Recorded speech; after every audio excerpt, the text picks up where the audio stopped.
everyone, welcome to Real Life of a Teacher. I am Claire, and today I am going to be sharing with you my summer teacher bullet journal. So I got this notebook at Marshall's, like I buy everything. It was, I don't know, a couple of bucks. I've taken the thing off of it. It's slightly smaller than the ones I like to use, but I figured for summertime that was good because I want to try to sort of use the whole thing. For the first time, I used a full notebook for the full entire year. Even though I ordered cool Erin Condren ones, I resisted the temptation. I'm holding off until next school year to start using those. So I'm using this notebook for my school work for the summer. I'm still using my Erin Condren for like my personal planning stuff. But for school, I find that having the flexibility of a bullet journal is much, much better.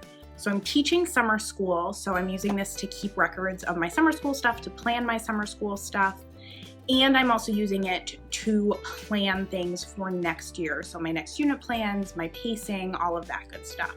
So keep watching if you want to see how I set up my summer bullet journal.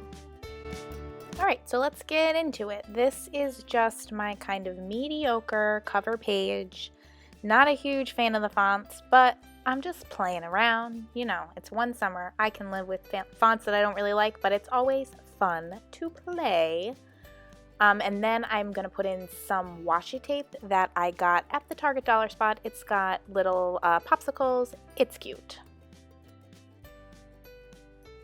The next section of my bullet journal is my table of contents. I really debated if I wanted to include this in my summer one or not because I didn't do a great job of using it in my school year bullet journal, but it is one of my goals to use it better this summer because this is a notebook I'm going to need to be able to come back to and find things since I'm doing planning for next school year in this. The next two pages are going to be my July and August monthly calendars.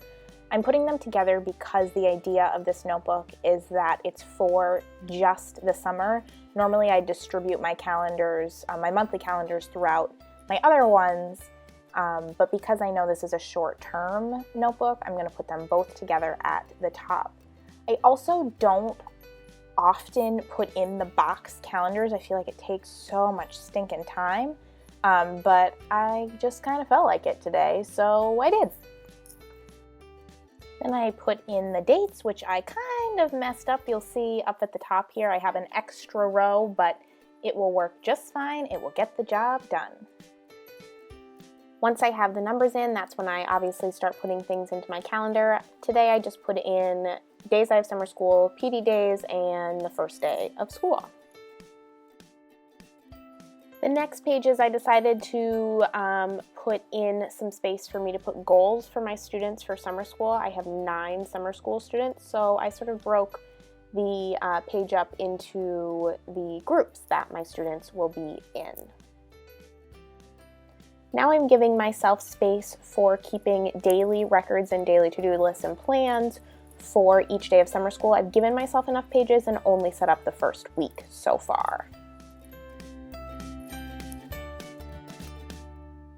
This last page of my sort of summer school tracking area, I'm giving myself a banner and I'm going to write reflections in it because I thought it would be a good idea to have a designated space to remind me to reflect on how the summer went, what goals these students need for next year, what improvements we've seen for myself, for my students, but I also have students that are going back to other teachers next year and I want to have a concrete spot where I can say, this is what I noticed that student doing really well with or still struggling with at the end of summer school. Now this last section of my notebook is going to be all about me planning for next year. So on these 2 pages I started putting some things in for just my general to-do list, and then all the pages that I have after this will just be for planning. So since I filmed this video, I've filled up a couple of pages with some brainstorming about how I think I want to teach current events next year, and I'll keep doing that for the rest of my units as well. The last thing that I need to do before I stop this video is fill in my table of contents with what I have done so far. Got to keep up with those goals. All right, so that is it. Thank you for watching. Please like if you enjoyed this and subscribe to see more videos.